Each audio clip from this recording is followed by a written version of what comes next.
성령님, 좋은 아침입니다. 시간 성령님을 초청합니다. 오늘도 내 안에 오셔서 하나님을 기쁘시게 될 것을 소원하게 해주세요. 오늘 말씀을 통해 구체적으로 무엇을 해야 할지를 깨닫게 해주세요.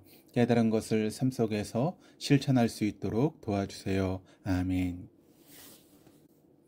오늘 함께 나누실 하나님 말씀은 창세기 11장 1절에서 9절까지 말씀입니다. 제11장.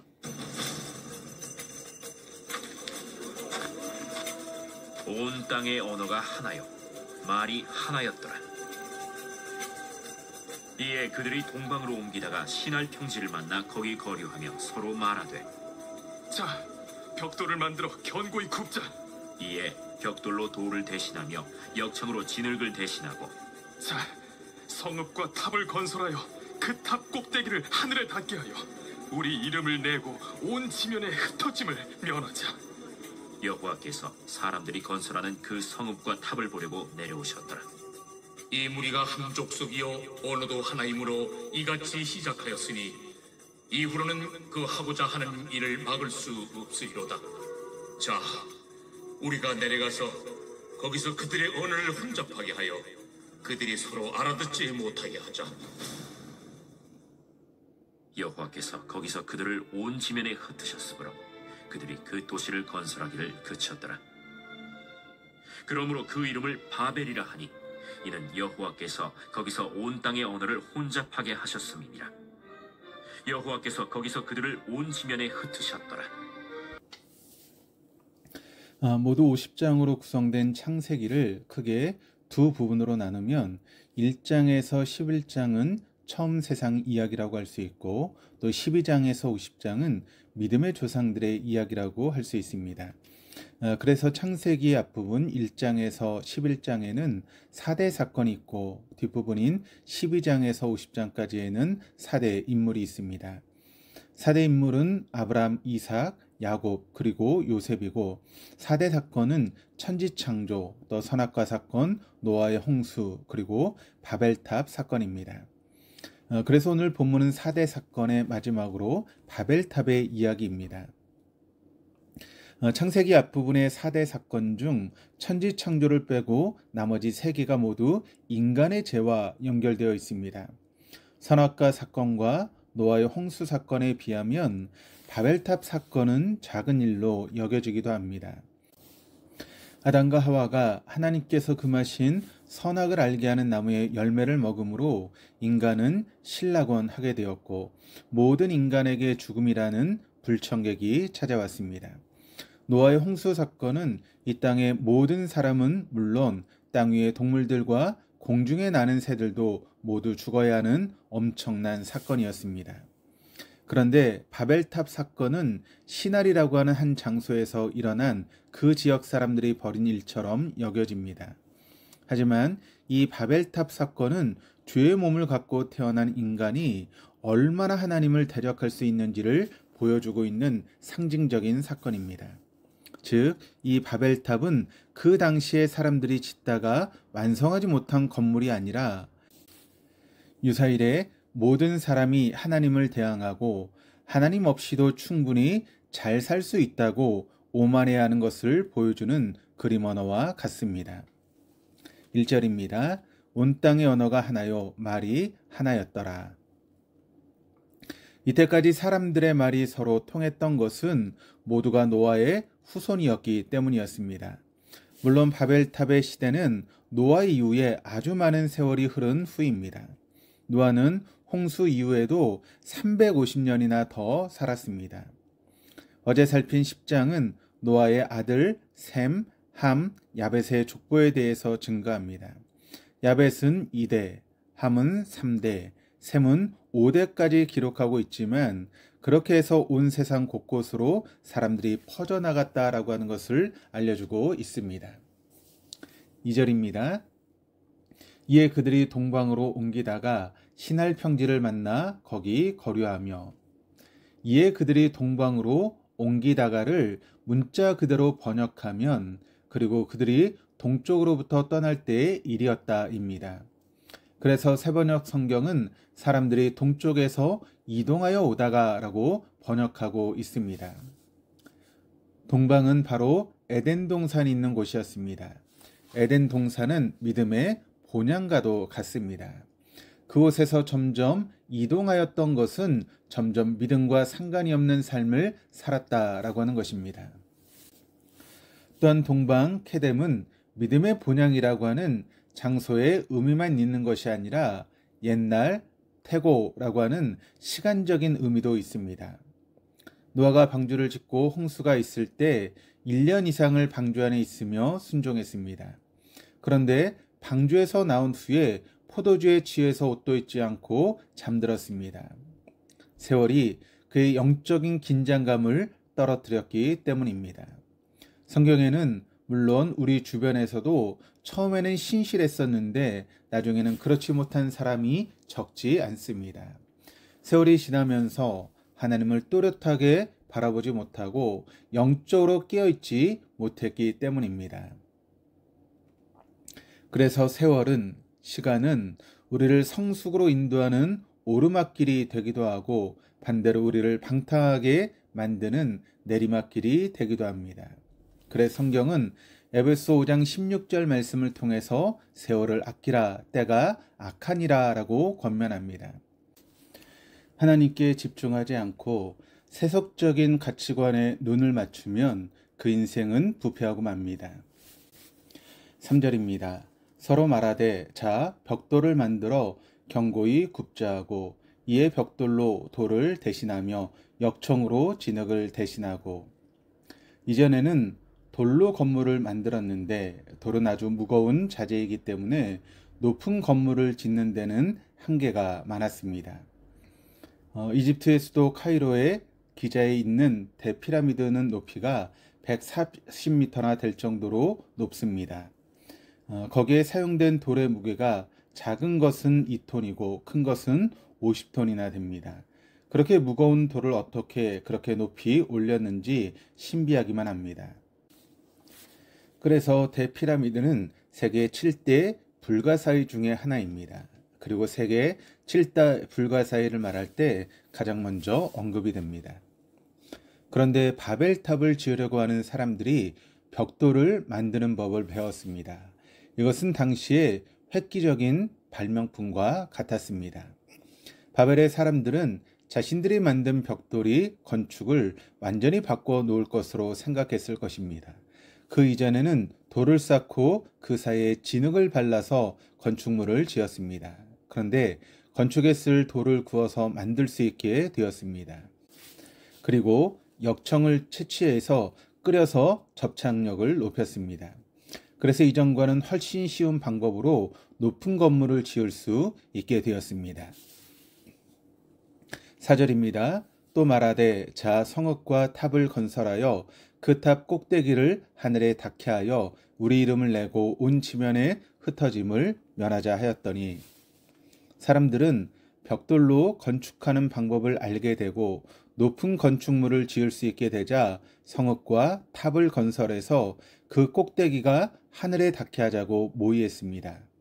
그것이 신분적으로 가장 높은 곳이고 자신들도 신분적으로 높은 사람이라고 하는 것입니다. 당시 사람들이 벽돌로 높은 건물을 지을 수 있다고 해도 몇 미터나 올릴 수 있겠습니까? 우리나라에서 가장 높은 건물은 롯데월드 타워인데 높이가 554m입니다. 그리고 세계에서 가장 높은 건물은 두바이에 있는 부르주 할리파라고 하는 건물인데 높이가 828m입니다. BC 5세기의 그리스 역사학자 헤로도토스는 바벨탑의 높이가 약 90m 정도 되었을 것이다 라고 했습니다. 현대 건축의 시각에서 보면 벽돌로 지어 하늘에 닿자고 하는 것이 얼마나 어리석고 교만한 행동입니까? 그렇게 높은 탑을 지으려고 했던 이유가 우리 이름을 내고입니다. 고대 알렉산드리아의 철학자 필론에 의하면 바벨탑을 쌓는 데 사용된 벽돌마다 쌓는 사람의 이름을 적었다라고 합니다. 이름을 내는 것을 좋아하는 것은 우리나라 사람들도 예외가 아닙니다. 전국 유명 절에 가면 기와장을 파는데 거기에 자기 가족의 이름과 소원, 주소가 빼곡하게 쓰여 있습니다. 또 전국 유명한 산에 가면 큰 바위에는 어김없이 이름이 적혀 있습니다. 주님께서는 자신의 이름을 내는 사람의 이름을 높여주시는 것이 아니라 자신의 이름을 지우는 사람의 이름을 높여주십니다. 또한 사람들은 땅에서 흩어짐을 면하기 위해서 바벨탑을 쌓으려고 했습니다. 하나님께서는 사람을 창조하신 후에 그리고 노아에게도 생육하고 번성하여 땅에 가득하라고 했습니다. 그럼에도 바벨탑의 사람들은 자기들이 중심이 되어서 자신들만의 사회를 이루려고 했습니다. 자신이 중심이 되고 자신이 인생의 목적이 되면 그 인생은 변질됩니다. 5절입니다. 여호와께서 사람들이 건설하는 그 성읍과 탑을 보려고 내려오셨더라. 하나님께서 사람들이 하는 행동을 보시기 위해서 내려오셨다라고 합니다.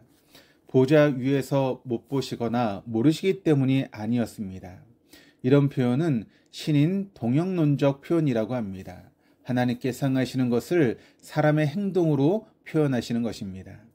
하나님께서 노아 시대의 세상에 죄악이 가득한 것을 보시고 사람을 지으신 것을 한탄하시고 근심하셨다라고 합니다. 또 사울을 왕으로 세우신 것을 후회하신다라고 하셨습니다. 이런 표현들은 모두 하나님께서 굉장히 속상해하셨다라고 하는 의미입니다. 이런 표현을 읽으시고 하나님은 전지전능하신 분이 아니신가라고 생각하는 것이 아니라 하나님의 마음을 사람의 마음으로 표현하고 있구나라고 우리는 생각할 수 있어야 합니다. 6절입니다. 여호와께서 이르시되 이 무리가 한 족속이요 언어도 하나이므로 이같이 시작하였으니 이후로는 그 하고자 하는 일을 막을 수 없으리로다. 그 하고자 하는 일을 막을 수 없다라고 하는 의미는 하나님께서 인간의 범죄를 막을 수 없는 지경에 이르게 된다라고 하는 의미가 아니라 이미 지금의 모습도 이미 도가 지나쳤는데 나중에는 더 심각한 지경에 이르게 될 것이다 라고 하는 뜻입니다. 그래서 사람들을 그 상태로 둘 수 없겠다라고 생각하신 것입니다. 7절, 8절입니다. 자, 우리가 내려가서 거기서 그들의 언어를 혼잡하게 하여 그들이 서로 알아듣지 못하게 하자 하시고 여호와께서 거기서 그들을 온 지면에 흩으셨으므로 그들이 그 도시를 건설하기를 그쳤더라. 하나님께서 사람들이 자신들의 이름을 내기 위해서 탑을 쌓으려고 하는 것을 막으시는 방법은 그들의 언어를 혼잡하게 하여 서로 말을 알아듣지 못하게 하는 것이었습니다. 대화가 통하지 않았던 것입니다. 특히 온 지면에 흩으셨다 해서 흩다라고 하는 것은 산산이 깨트리다라고 하는 그런 뜻입니다.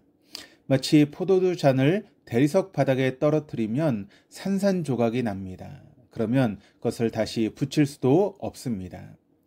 사람들은 자신들의 이름을 내고 흩어짐을 면하기 위해서 탑을 쌓았습니다. 그러나 하나님께서 후하고 바람을 부시니 모든 것이 산산조각이 나고 말았습니다. 마지막 9절입니다. 그러므로 그 이름을 바벨이라 하니 이는 여호와께서 거기서 온 땅의 언어를 혼잡하게 하셨음이니라. 여호와께서 거기서 그들을 온 지면에 흩으셨더라. 바벨은 혼잡, 혼란이라고 하는 의미입니다. 이 바벨탑 이야기에서 우리는 중요한 깨달음을 얻게 됩니다. 그것은 자신의 이름을 내려고 하면 처음에는 마음에 맞는 것 같아도 나중에는 흩어지고 혼란하게 된다라고 하는 것입니다. 그래서 교회든 친목 모임이든 기업이든 그 어느 곳에서도 자신의 이름을 내려고 하는 사람이 있다면 그 사람은 공동체를 깨려고 하는 사람과 같습니다. 바벨탑에서 흩어진 언어는 사도행전 2장의 오순절에 성령께서 임하심으로 회복이 되었습니다. 아담의 후손인 우리에게는 바벨탑과 같은 것이 있습니다. 그래서 자신의 이름을 드러내고 싶을 때가 적지 않습니다. 진정한 그리스도인은 자신의 이름이 아니라 주님의 이름을 높이는 사람입니다. 그 주님께서 주님의 이름을 높이는 사람의 이름을 높여 주십니다. 오늘 하루도 우리 속에 있는 바벨탑을 무너뜨리기 위해서 영과 진리로 예배하는 삶을 살아가십시다. 우리 마음의 무릎을 주님께 굴려 우리를 세워주신 곳을 직면하며 그 위에서 역사하시는 주님을 목적 삼고 살아가십시다. 그때 우리는 주님의 역사의 채널이 될 것입니다. 오늘도 그 은총 속에 사시는 한날 될 수 있기를 주님의 이름으로 축원합니다. 기도하시겠습니다. 하나님 아버지, 바벨탑을 세우려고 했던 사람들은 자신들이 벽돌을 구울 줄 알고 역청을 끓여 풀로 쓸 줄 안다고 탑을 하늘 높이 꼭대기까지 쌓아 자신들의 이름을 내고 흩어짐을 면하려고 했습니다. 지금의 건축과 기술로 보면 그들은 참 어리석게 여겨집니다. 하지만 우리는 그들에게 손가락질을 못합니다. 우리 사람은 한계를 가진 지극히 연약하고 작은 존재임에도 우리의 마음속에는 우리의 이름을 내려고 하고 우리 자신을 목적 삼는 바벨탑이 있기 때문입니다. 하나님보다 바벨탑을 더 크게 여기고 더 중요하게 여김으로 우리의 인생이 얼마나 많이 깨어졌는지 모릅니다. 바라옵나니 우리의 매일매일이 영과 진리로 드리는 예배가 되게 하시고 우리의 무릎을 주님께 굴려 우리의 삶의 자리에서 주님을 목적 삼게 하여 주시옵소서. 감사드리며 예수 그리스도 이름으로 기도합니다. 아멘.